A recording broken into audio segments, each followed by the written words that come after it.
할렐루야. 오늘도 예배의 자리 가운데 나오신 여러분들을 환영하고 축복합니다. 특별히 주님께서 우리를 사랑하셔서 또 우리를 이곳 가운데 불러주신 그 주님을 우리가 기억하며 나아가기를 소망합니다. 또 우리에게 새로운 계명을 허락하신 그 주님 앞에 우리가 찬양함으로 함께 고백하며 나아가겠습니다.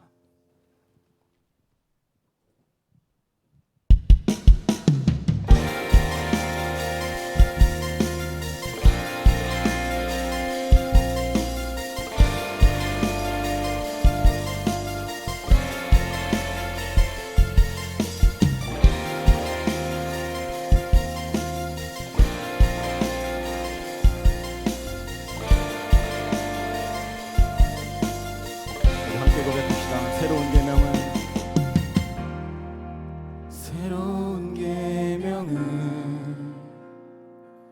우리에게 주셨네.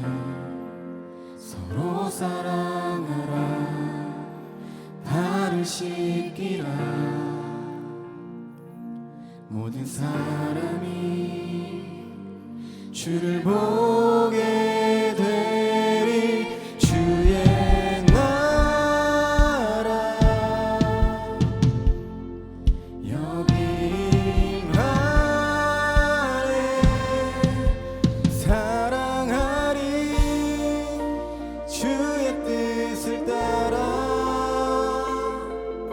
그가 하신 모든 일을 따라 예배하리. 그 순종의 길에서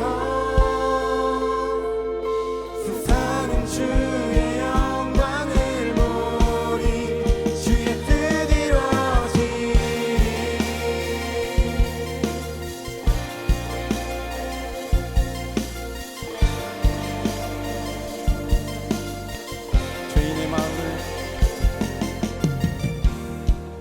죄인의 마음을 돌이키신 그 사랑 나도 사랑하리. 끝까지 따르리. 모든 세상이 주를 보게 되리. 주의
목소리로만 고백합니다. 주의 나라, 주의 나라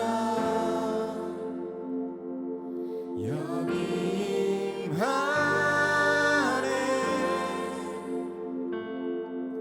순종의 빛 세상 비추리. 우리 한 번 더 주의 나라.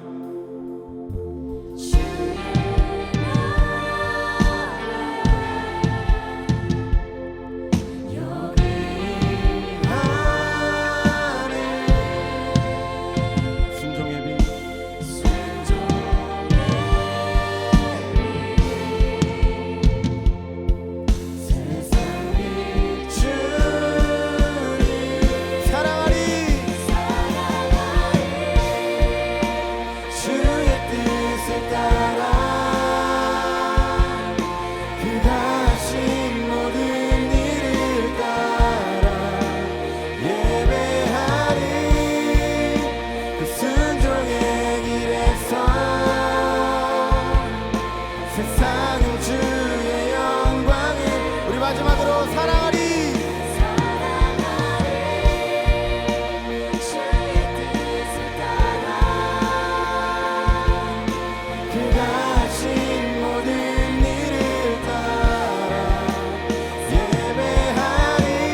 두려운 금연과 그 사랑을 허락하신 우리 주님께 영광의 박수 올려드립니다. 할렐루야.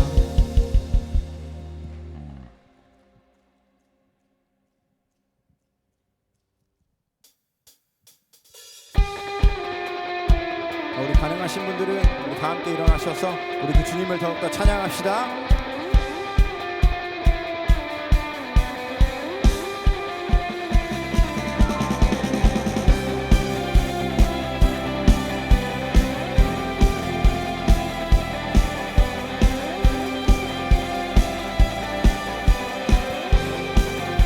전능하신 하나님, 전능하신 하나님, 지금 함께 하시니 기쁨으로 주 찬양해. 주의 영이 가득해 풍성하신 은혜로 한없는 사랑으로 두려움 떠나가고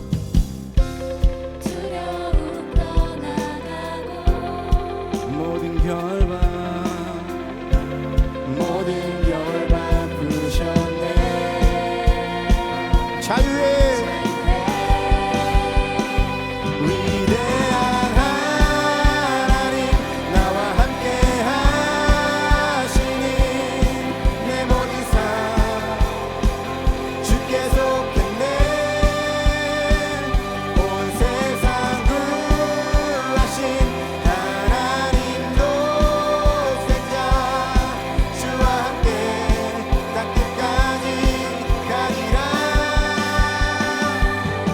주와 함께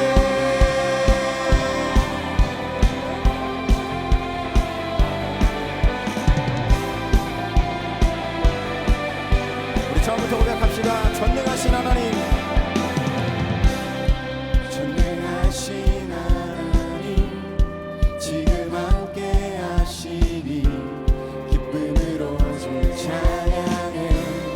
주의 영이 가득해 풍성하신 은혜로 한없는 사랑으로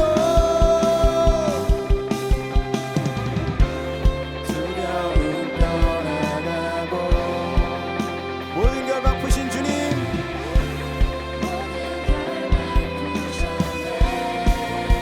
우리는 자유합니다. 위대한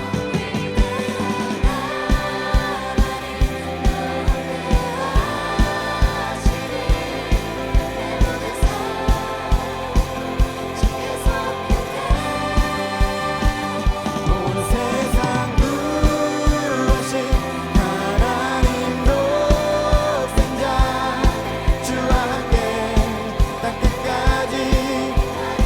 우리 한 번 더 위대한 하나님,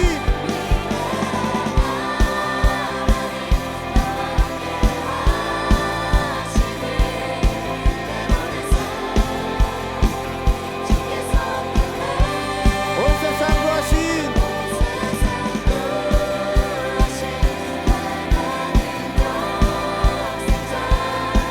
주와 함께 땅 끝까지 가리라. 누구와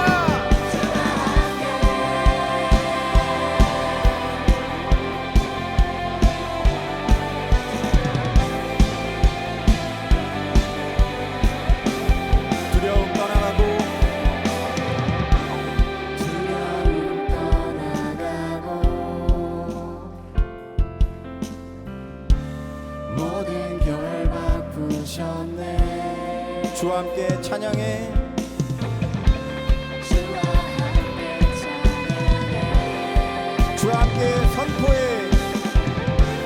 주와 함께 선포해. 자유의 자유의 위대한 하나님, 너와 함께 하시니 내 모든 삶 주께 속했네.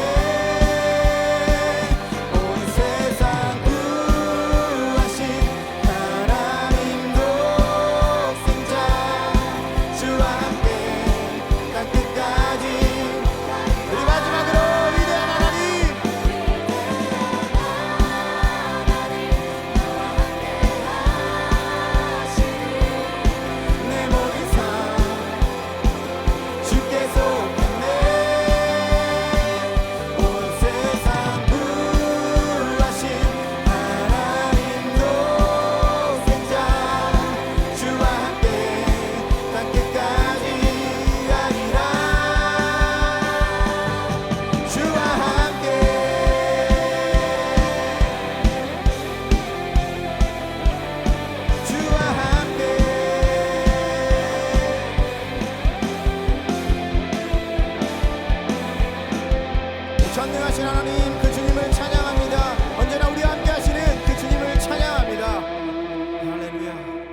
함께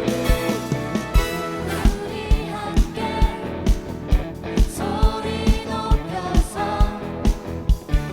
주 행하신 일들 찬양 우리 함께 우리 함께 소리 높여서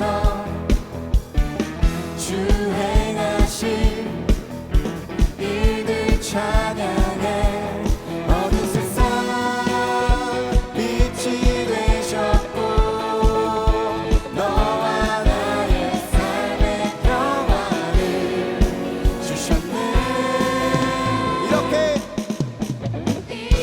노래해 이렇게 찬양해 다 같이 한 목소리로 주님만 외치세 이렇게 노래해 이렇게 노래해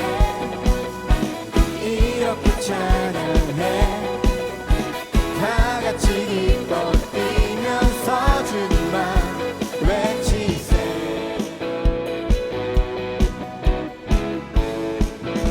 우리 처음부터 우리 함께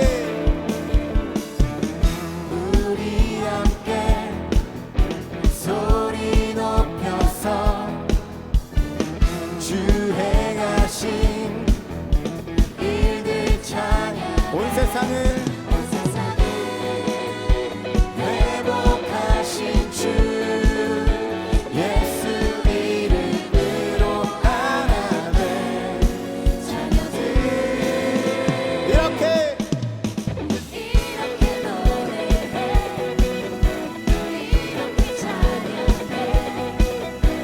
다 같이 한 목소리로 주님만 외치세 이렇게 노래해 이렇게 노래해 이렇게 찬양해 다 같이 기뻐 뛰면서 주님만 외치세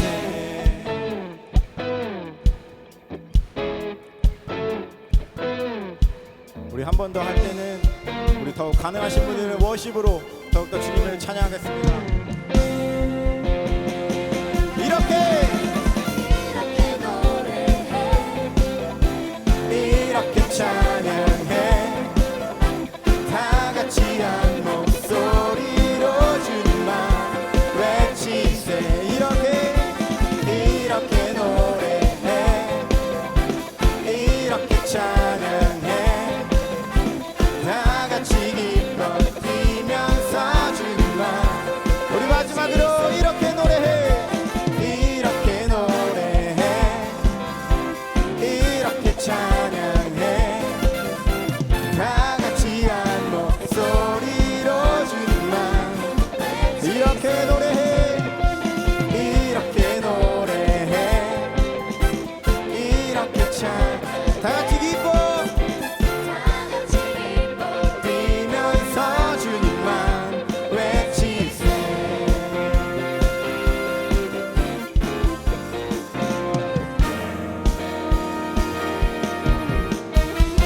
우리 온 세상을 회복케 하신 그 주님을 찬양합니다 우리 이렇게 노래할 수 있음이 참 감사합니다 할렐루야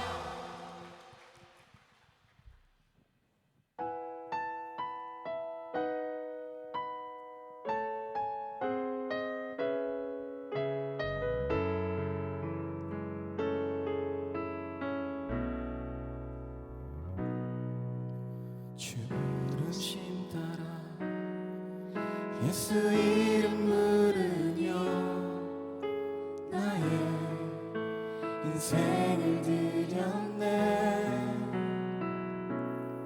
사람들이 이해 못하고 결과 어떠하든지 주만 따라가기 원했네 이제와 돌이켜보니 이제와 돌이켜보니 그저 부끄러울 뿐 모두 다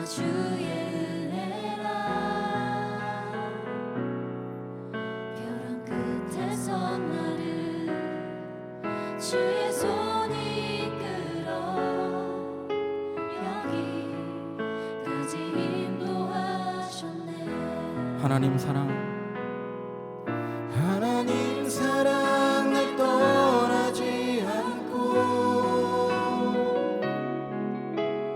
끝까지 사랑하셨기에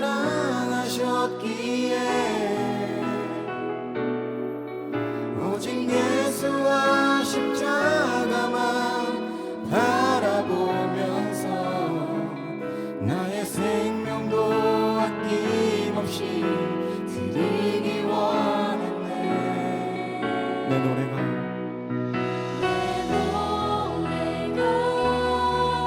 상한 영혼을 일으켜 다시 살게 하는 노래가 되길 주 배울 때 착한 일뿐이라 칭찬받기 나 원하네.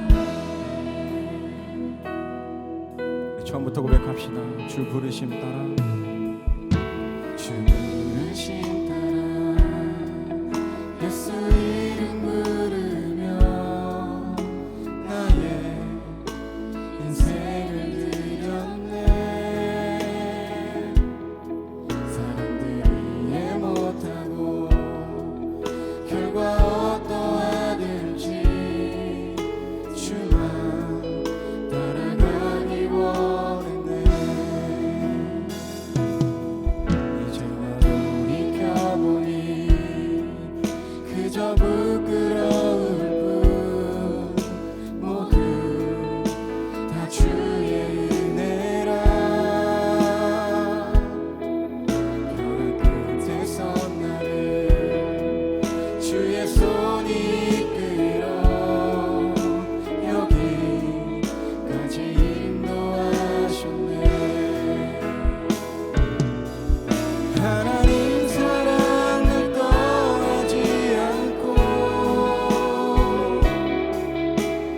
끝까지 사랑하셨기에 오직 예수와 십자가만 바라보면서 나의 생명도 아낌없이 드리기 원했네.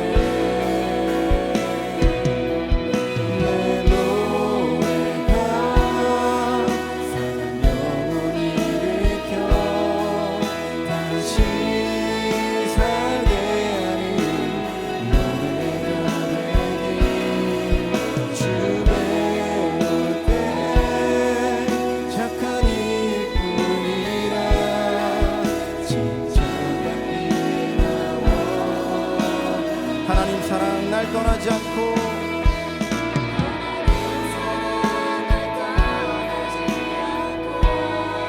끝까지 사랑하셨기에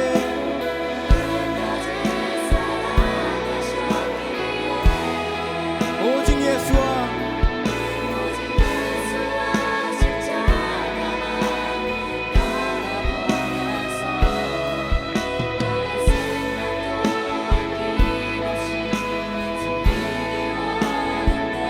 내 노래가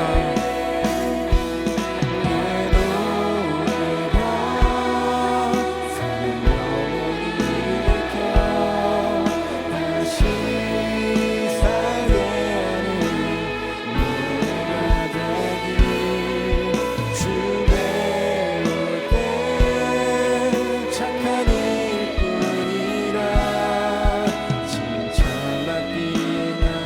우리 마지막으로 내 노래가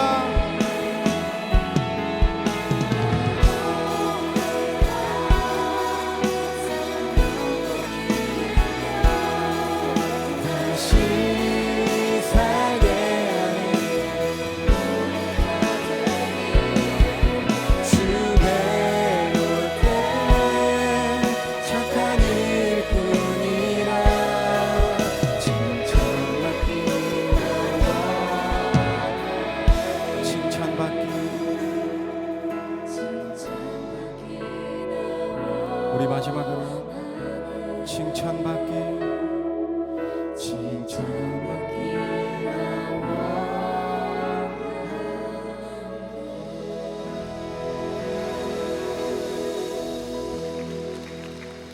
모두 자리에 앉으시겠습니다.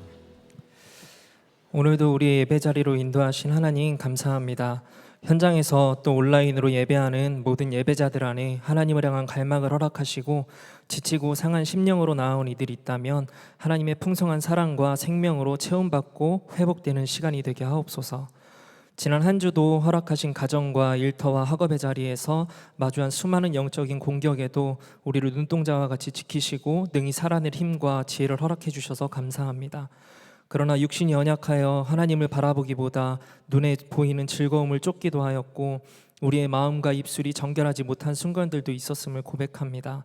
이 시간 예수님의 보혈로 우리를 깨끗이 씻어주시고 거룩한 모습으로 예배하도록 인도하옵소서. 여름 선교가 은혜 가운데 준비 중에 있습니다. 부르심에 순종하여 선교의 자리로 나아가는 청년들의 걸음을 지키시고 이번 여름을 뜨겁게 주님과 동행하며 오직 사랑만 남기는 시간이 되게 하옵소서. 기도로 준비하는 이들 안에 선교지를 향한 한 영혼을 향한 아버지의 애통한 마음을 부어주시고 주의 사랑 안에 합력하여 선을 이루는 시간이 되게 하옵소서. 말씀을 전하시는 심우임 목사님 입술에 기름 부으시고 말씀을 듣는 우리에게 들을 길을 허락하셔서 하나님이 지금 우리에게 말씀하시는 바를 분명히 깨닫게 되기를 원합니다. 그리고 깨달은 말씀대로 살아낼 수 있는 믿음을 허락하셔서 우리를 부르신 삶의 자리에서 기쁨으로 순종하며 하나님이 찾으시는 한 사람의 예배자로 살아가기를 결단하는 시간이 되게 하옵소서. 보이는 곳에서 또 보이지 않는 곳에서 예배를 준비하는 모든 손길을 기억하여 주시고 각자의 자리에서 허락하시는 하나님의 풍성한 은혜를 온전히 누리게 하시며 주님의 몸된 교회를 힘써 세워나가는 젊은이 교회가 되게 하옵소서. 이외에 있을 또래 모임을 비롯한 모든 일정들을 주님의 손에 맡겨드립니다. 지금도 살아서 우리와 함께 하시는 예수님의 이름으로 기도합니다. 아멘.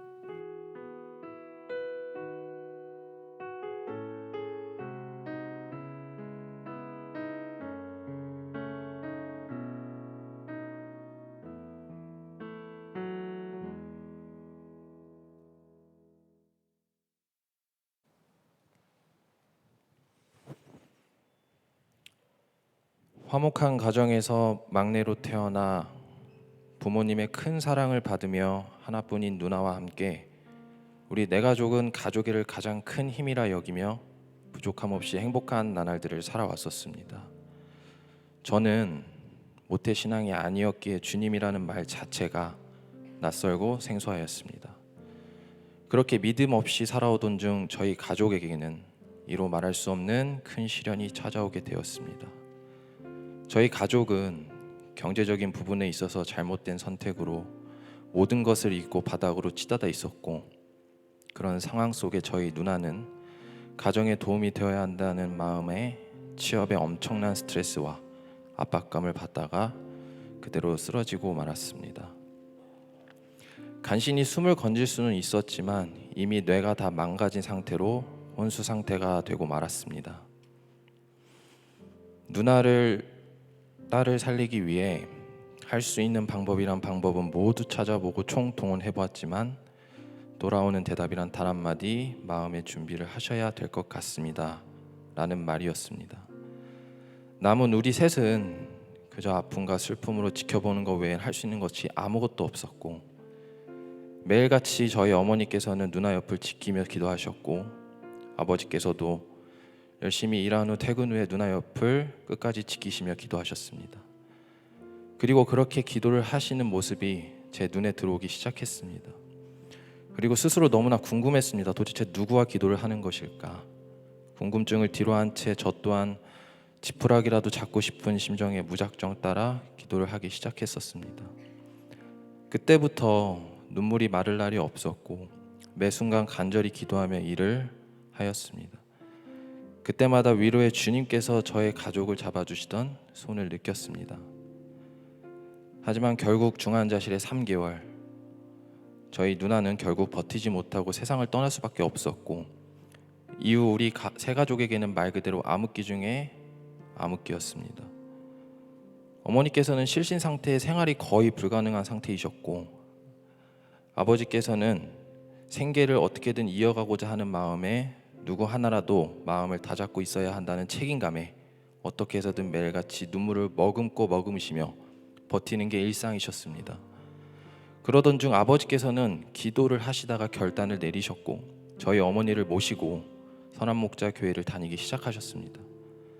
두 분은 오직 주님만 바라보며 간절히 나아가셨고 주님의 은혜 가운데 다시 일어서기 불가능했던 모든 상황들이 조금씩 변화가 찾아오기 시작했습니다.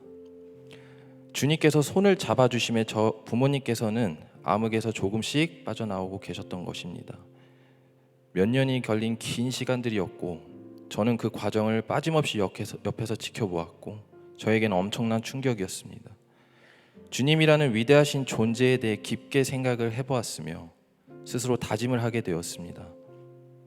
부모님께서는 그 긴 시간 동안 직접 행동으로 저에게 보여주심으로써 강고무비한 전도를 해주셨던 것입니다. 저라는 사람은 좀 그렇습니다. 직접 보고 느끼고 경험한 것들만 믿습니다. 한번 보고 느낀 게 다지만 그것으로 충분했습니다. 주님을 향한 맹목적인 믿음을 가지게 된 지금의 제가 다시 생각하기에 주님께서 허락하신 세상의 시간은 정해져 있으며 그 시간 동안 주님께서 계획하신 일을 우리가 함으로써 은혜로움을 받는 것인데 어쩌면 우리 누나는 세상에서의 고통받는 시간들을 멈추기 위해 주님 품 안으로 먼저 데리고 가신 것은 아닐까 하는 스스로의 생각이 좀 듭니다. 우리 모두 같은 날에 주님께서 인도하사 주님의 자녀로서 같은 길을 가고 있고 그 길의 최종 목적지인 천국으로 갈 수 있어야 함이니 저희 세 가족 또한 같은 길을 동행하며 먼저 간 누나를, 딸을 다시 볼 수 있음을 주님께 간절히 기도드립니다. 또한 주님께서는 너무나 완벽하시기에 그러한 주님께서 하염없이 부족한 인간을 창조하신 이유가 분명히 있을 것이니 주님과 동행하사 믿음의 끝없는 경주를 통해 변화와 발전된 모습을 제 스스로 가질 것이며 주님께서 주시는 힘은 위대하지만 그녀의 자녀인 우리가 쓸 수 있는 힘은 결코 위대한 힘이 아니기에 과한 기대와 욕심을 버리고 제가 할 수 있는 것들을 할 것입니다. 그것이 선함이고 용서고 배려이니 어떠한 행동과 말을 하기 전에 성령님과 함께 하사 한 번 더 생각하고 행할 것을 스스로 다짐하는 바입니다. 바나바와 함께 양육이라는 시간을 통해서 요한일서 4장 12, 13절 말씀에 따라 한치의 망설임과 의심도 없이 하나님을 향한 완전한 한 사랑, 그의 성령께서 제 마음 깊숙이 온전히 있나니 주님을 향한 저의 마음을 다시 한번 제대로 확인할 수 있었습니다. 그리고 여기 계신 모든 분들께서도 마음에 신실하신 성령님과 함께 영원히 함께하사 주님의 자녀로서 외적으로도 내적으로도 영원한 아름다움을 가지시는 분들이 되시길 진심으로 기도하겠습니다. 감사합니다.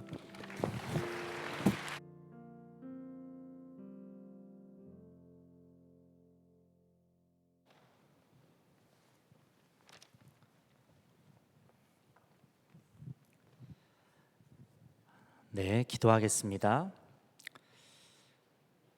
하나님 아버지, 오늘 귀한 세례의 믿음을 허락하신 아버지 하나님께 감사와 영광을 올려드립니다. 우리 형제들과 우리 자매들 세례의 믿음을 기억하며 앞으로 평생에 걸쳐 하나님의 자녀됨과 또 주님이 나와 함께 하신다는 그 놀라운 은혜를, 그 복음을 붙들고 살아가는 복된 여정 되게 하여 주시고 하늘의 소망, 천국 소망에 눈이 활짝 열리게 하여 주시옵소서. 오늘 함께 예배하는 모든 이들 위해 주의 은혜로 함께 하여 주시고 이 시간 성령께서 우리 각자에게 허락하신 믿음을 또 점검하는 시간으로 삼아 주시옵소서. 예수 그리스도 이름으로 간절히 기도드렸습니다. 아멘.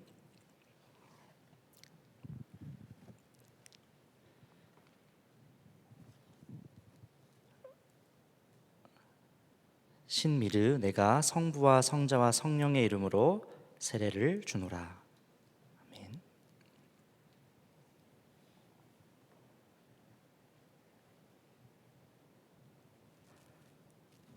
내가 성부와 성자와 성령의 이름으로 세례를 주노라. 아멘.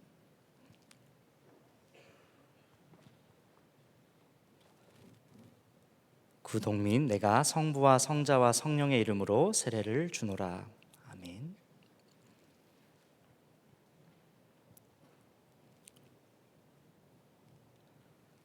신해솔 내가 성부와 성자와 성령의 이름으로 세례를 주노라.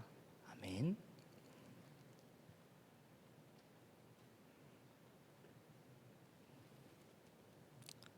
최형민 내가 성부와 성자와 성령의 이름으로 세례를 주노라. 아멘. 네, 우리 다 이쪽에 서실까요? 우리 신미르 형제, 이진주 자매, 그리고 구동민 자매, 신혜솔 자매, 우리 최형민 형제, 우리 5분의 세례받은 우리 형제 자매들입니다. 우리 축복의 박수, 환영의 박수 우리가 해주시겠습니다.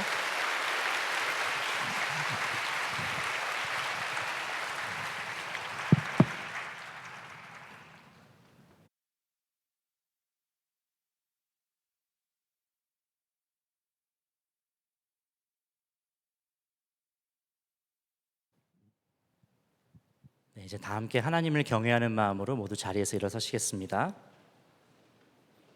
오늘 우리에게 주신 하나님의 말씀은 사도행전 28장 16절에서 31절까지의 말씀입니다.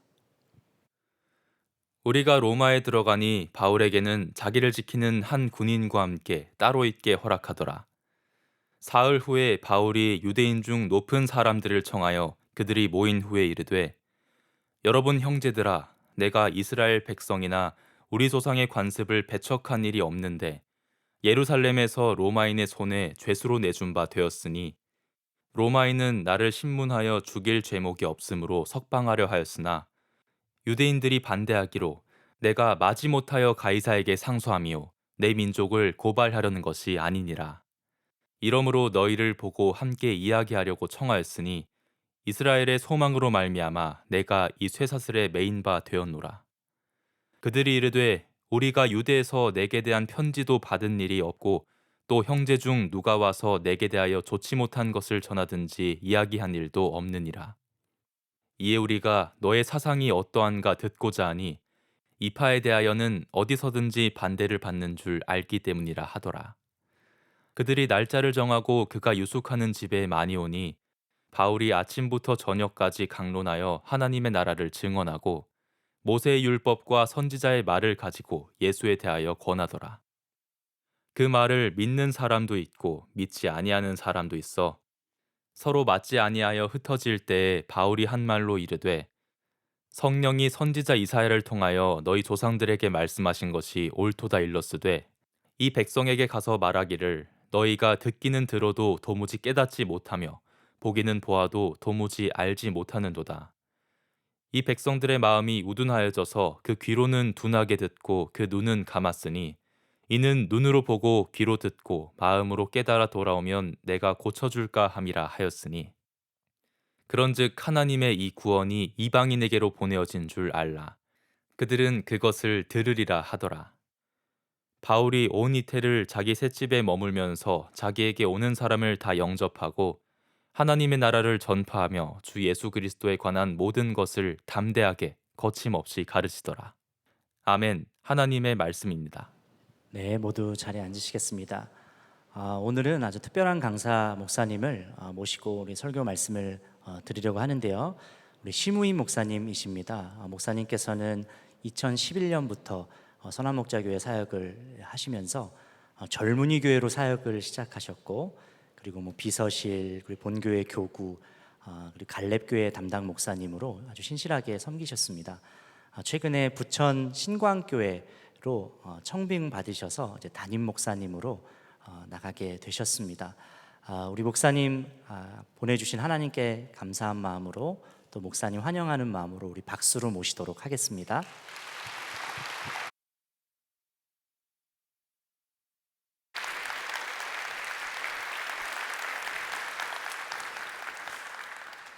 네, 감사합니다. 유재일 목사님 말씀해 주신 대로 저는 2011년 12월에 선한목자 젊은이 교회 인턴 전도사로 처음 부임해서 2년간 젊은이 교회를 섬기고 또 그 이후로 선한목자교회 본교회로 이동해서 여러 부서를 섬기다가 이제 부천에 있는 신광감리교회로 이제 청빙을 받아서 담임자로 나가게 됐습니다. 오늘 1부부터 젊은이 교회 설교까지 마지막 설교를 섬기고 선한목자교회 사역을 마무리하게 되었습니다. 이렇게 은혜의 말씀을 전할 수 있는 귀한 자리 허락하신 하나님께 영광을 올려드리고 감사를 올려드립니다. 저는 선한목자교회 올 때에 참 어린아이와 같은 심정이었습니다. 얼마나 믿음이 연약했는지 또 얼마나 마음에 두려움이 크고 또 마음이 좁고 또 마음이 여러 가지로 부족했는지 사역을 하면서 참 여러 가지 한계에 부딪히기도 하고 또 저의 연약함을 많이 바라보며 살았습니다. 그 대표적인 예가 제가 선원목자교회 젊은이 교회를 2년간 사역하고 이제 본교회로 1년 마지막 사역 3년차를 섬기러 부서 이동을 한 적이 있었습니다. 그러니까 젊은이 교회 사무실은 교회 후문 쪽 지금 카페 코이노리 지하 코이노리죠. 그쪽 사무실에 있었고 또 제가 섬기게 될 예배 부서는 교회 정문 쪽에 지금 비전 센터에 있는 그 위치에 예전 건물이 하나 있었습니다. 그 위치로 후문에서 정문으로 이동하는 별거 아닌 일이죠. 그런데 교회에서 환송회를 해주시는데 그렇게 눈물이 나는 거예요. 부서 이동하는 게 이렇게 눈물이 나고 서운한지. 당시에 저랑 같이 환송했던 분이 이번에 해외 선교도 가시긴 하는데 케냐의 신재욱 선교사님. 그러니까 케냐의 선교를 가니까 울만 하시잖아요. 근데 저는 부서 이동하는 정도인데 교회를 떠나는 것도 아니고, 근데 그만큼 인간적인 마음으로 서운하기도 하고 아쉽기도 하고 그만큼 저의 마음이 참 연약하고 부족하고 그랬던 것이 제가 전도사 때의 모습이었습니다. 참 감사하게도 하나님께서 은혜의 문을 계속 열어주셔서 제 어린 아이 같은 심령을 더욱 단단하게 세워주시고 십자가 복음으로 말미암아 진정 자유함을 얻게 되는 그 은혜를 경험케 하셨습니다. 나는 죽고 예수로 사는 십자가의 복음이 어떠한지, 그리고 24시간 주와 동행하는 것이 무엇이고 그 기쁨이 어떠한지에 대해서 알게 하셨습니다. 그리고 그렇게 이기적이고 나만 알던 사람이었는데 하나님 나라에 대한 소망을 품게 하셔서 그 은혜에 대해서 갈망하고 소망하는 마음을 품게 하시는 그 은혜를 지난 12년간 선원목자교회에서 사역하고 훈련받으면서 경험했던 일입니다. 그 중에서도 그 믿음의 선한 싸움을 살아가시는 믿음의 사람들과 함께 그 길을 걸어간 것은 저에게 너무나 큰 기쁨이었습니다. 제가 젊은이 교회를 정말 친정과 같이 생각하고, 여러분은 아시는지 모르시는지 모르겠지만 청년들이 지나가는 모습만 봐도 제가 마음으로 응원합니다. 그리고 기도합니다. 하나님, 저 청년들이 정말 주 안에서 믿음 가운데 신실하게 서기를 주님 역사하소서. 이렇게 기도하고 응원했습니다. 모르셨죠? 네. 그렇게 청년교회가 첫 사역이었기 때문에 다른 부서도 너무 귀하고 소중했지만 특별히 젊은이 교회를 사랑하고 또 존귀 여기는 마음을 저에게 주셨습니다. 믿음의 실험실이라는 너무나 좋은 또 비전을 젊은이께 허락하셔서 저는 젊은이 교회 섬길 때 83또래, 84또래를 섬겨서 아마 여러분들은 잘 알지도 못하는, 여러분들에게는 아저씨 같은 이런 느낌의 이런 분들이겠지만 그분들이 이렇게 새파랗게 젊을 때 그 청년들이 믿음으로 살아가는 모습을 보면서 어쩔 때는 막 걱정이 되기도 하고, 야, 저렇게 살다가 어쩌려고 저러지? 내가 담당 전도사로서 믿음으로 살려고 도전하긴 하지만 저건 좀 너무 나간 거 아닌가? 할 정도로 믿음으로 반응하는 청년들 보면서 도전도 받고 스스로 내가 정말 믿음 없는 사람이었음을 회개하기도 하고 했던 지난 날들의 모습을 뒤돌아보면서 하나님께서 선원목자교회 사역 통해서 참 많은 믿음의 사람들을 만나게 하시고 또 그들과 동역하게 하신 것이 참 은혜였음을 알게 하셨습니다. 이렇게 좋은 사람들과 교제하고 만나는 것 가운데 교회 안에서 크고 작은 헤어짐의 시간이 있고, 또 저도 이제 제가 생각한 것보다 좀 이른 시간에 청빙을 받아서 다른 교회로 가게 되면서 하나님께서 제 인생을 이제 모교회에서 31년간 섬기고 선원목자교회에서 12년간 섬기고 이제 또 한 번의 새로운 길을 가게 하시는 그 하나님의 제 인생의 한 단락을 이제 마무리하면서 하나님께서 우리 삶을 마무리하고 새롭게 하시는 이때에 우리가 어떤 믿음으로 준비되는 것이 필요한가에 대해서 함께 말씀을 나누고 은혜를 나누기를 원하는 말씀을 주셔서 오늘 사도행전 28장 말씀을 택하게 되었습니다. 아마 여기 계신 청년들의 삶이 워낙 다양하게 변화되는 과정 중에 있다 보니까 영원히 청년 생활을 이곳에서 하기보다도 많은 청년들이 아마 떠나가고 새롭게 오는 것을 보시기도 하실 것입니다. 그리고 아마 여기 계신 분들 중에서도 언젠가는 또 내가 생각지도 못한 때에 하나님께서 나의 거처를 옮기시고 직장을 옮기시고 그러므로 말미암아 또 교회를 옮기게 되는 그런 일들도 있겠죠. 그때 하나님께서 우리 삶의 한 단락을 마무리 짓고 또 한 단락을 시작하는 그때를 위해서 우리는 어떤 믿음을 준비해야 될 것인가? 이것이 오늘 우리가 말씀을 통해서 점검하고 준비될 일이라고 생각합니다. 특별히 저는 이 사도행전 28장 말씀을 볼 때마다 사도 바울의 이 모습이 제 삶에 귀한 기도 제목으로 또 소원으로 붙잡혀질 때가 많습니다. 왜냐하면 사도 바울의 형편은 결코 만만한 형편이 아니기 때문입니다. 우리가 다 아는 것처럼 사도 바울은 지금 로마의 감옥에 갇혀 있습니다. 감옥이라는 것을 다 우리가 경험하지 못했기 때문에 대부분의 사람들은 감옥이 주는 그 암울함과 이 억압의 느낌을 전혀 알지 못할 것입니다. 근데 제가 한번 한 성도님을 만나서 그가 뜻하지 않게 억울한 일을 당해서 감옥에 갔던 이야기를 듣게 되었습니다. 그 심정에 대해서 듣고 이야기를 나누면서 감옥에 갇힌다, 자유를 박탈당한다 라는 것이 얼마나 우리 삶을 철저하게 무너뜨릴 수 있는가에 대해서 진지하게 생각해 본 적이 있습니다. 사도 바울은 바로 그런 상황에 놓여 있는 것입니다. 사도 바울은 지금 모든 자유가 단절되고 또 그가 이미 나이로는 노쇠한 나이가 됐습니다. 그가 예수님을 다메섹에 가는 길에 영접하고 그로부터도 30년이 지난 후입니다. 그가 무려 지중해 연안을 돌면서 13,300km나 되는 상상이 되지 않을 정도의 수많은 길이를 돌아다니고 57개나 되는 도시를 곳곳에 다니면서 복음을 전했습니다. 그런데 그는 가는 곳곳마다 거절을 당하고 거절당할 뿐만 아니라 핍박과 조롱과 환난을 당한 것이 사도 바울의 모습이었습니다. 거절당한다라는 것, 핍박당한다라는 것, 이것은 우리의 마음을 심각하게 무너뜨릴 수밖에 없는 일입니다. 우리가 누군가에게 부탁했는데 거절당하면 그 한 가지 때문에도 마음이 무너질 때가 있는데 사도 바울은 13,300km를 다니면서 57개나 되는 도시를 다니면서 한 번도 환영받은 적이 없습니다.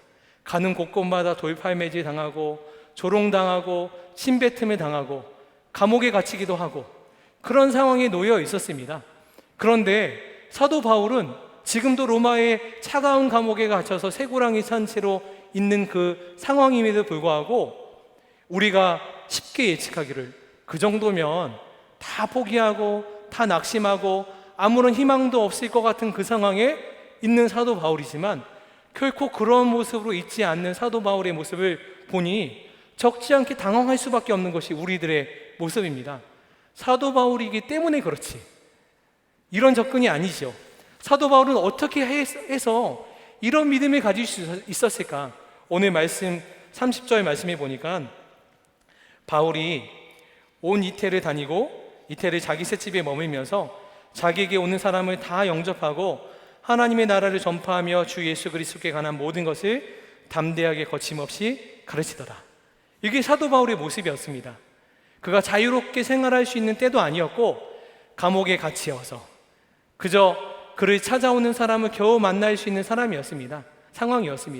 그런데 만나는 사람들마다 하나님 나라를 증언하고 복음 전하는 일을 새벽부터 밤까지 쉬지 않고 복음을 전하는 것, 그리고 담대하게 거침없이 복음을 전하는 것이 사도 바울의 마지막 모습이었습니다. 오늘 사도행전 28장 말씀이 이 사도 바울의 마지막 모습을 우리에게 기록하고 있는 것입니다. 어떻게 사도 바울은 이런 모습으로 우리에게 기록이 남겨져 있을까요? 그는 어떤 사람이었기 때문에, 그는 어떤 믿음을 가졌기 때문에 그는 이런 환난과 핍박 중에서도 끝까지 하나님의 말씀이 증언한 일을 담대하게 거침없이 증언하는 삶을 살았던 것일까요? 그에게 눈이 열린 사람이었기 때문입니다. 그는 하나님 나라에 완전한 눈이 열린 사람이었기 때문이죠. 제가 세 아들이 있는데 아이들 양육하다 보면 참 웃지 못할 일들이 많이 있습니다. 뭐 저도 어릴 적에 그런 일들이 있었지만 아들들이 제일 많이 싸우는 일이 뭔지 아세요? 참 우습게도 먹는 거 가지고 싸워요. 너가 하나 먹으니, 두 개 먹으니, 세 개 먹으니, 그거 가지고 싸우는 모습을 볼 때 참 귀엽기도 하면서도 한편으로는 참, 야, 뭐 저런 거 가지고 싸우나 할 때가 있습니다. 우리의 영적인 눈이 바로 이와 같을 때가 있습니다. 아마 여러분들의 10년 전을 한번 생각해 보세요. 아마 10년 전이면 어떤 분들은 20대 초반의 나이일 수도 있고, 어떤 분들은 이제 막 사춘기를 지나는 나이일 수도 있겠죠. 그때 여러분들이 고민했던 것, 또 여러분들이 막 죽을 만큼 싫었던 것 생각해 보면, 야, 뭐 그런 거 가지고 내가 그렇게 고민했었나, 내가 그 별거 다닌 거 가지고서 이렇게 끙끙거렸었나 아마 생각했을 것입니다. 그게 우리가 성숙하고 성장하고 눈이 열리고 나면 그렇게 죽지 못해서 안달했던 것들이 아무것도 아니었던 것을 보게 되는 것이 눈이 열린다라는 의미이죠. 바로 하나님 나라를 바라보는 눈이 열린다라는 것도 마찬가지입니다. 아마 지금 청년에 대해 살고 있는 여러분들 가운데 도저히 감당할 수 없는 수많은 문제들이 있을 것입니다. 취업의 문제가 있고, 진로의 문제가 있고, 또 결혼의 문제가 있고, 이 모든 문제가 우리에게 너무나 중요한 문제이지요. 그러나 이 문제가 우리에게 중요하지 않다라는 것이 아닙니다. 그런데 이 문제에 하나만 집중하다 보면 문제의 본질을 놓치게 되는 것이죠. 그런데 하늘에서 바라보면 모든 것이 다 작게 여기는 것처럼 하나님의 관점에서 보면 이 모든 문제를 다시 볼 수 있는 눈을 하나님께서 열어주신다는 것입니다. 하나님의 나라의 관점에서 우리의 눈을 열어주시는 것, 이것이 우리의 간절한 기도 제목인 것입니다. 하나님 나라의 관점에서 우리의 눈이 열린다는 것을 먼저는 나를 바라보는 눈, 또 다른 사람을 바라보는 눈이 완전히 바뀌게 된다는 것을 먼저 의미합니다. 저는 사도행전 이 말씀을 보면서 사도 바울이 참 이해가 되지 않았습니다. 로마 감옥에 갇혀서 새벽부터 밤까지 찾아오는 많은 사람들에게 복음을 전했을 때 그 복음을 받아들이는 사람보다 받아들이지 않는 사람들이 더 많았습니다. 그리고 받아들이지 않았기만 했겠나요? 아니죠. 사도 바울이 조롱하고 핍박하면서 그렇게 비난하며 갔을 것입니다. 그런데 사도 바울은 인간적인 마음으로 얼마나 그 사람들이 미웠겠나요?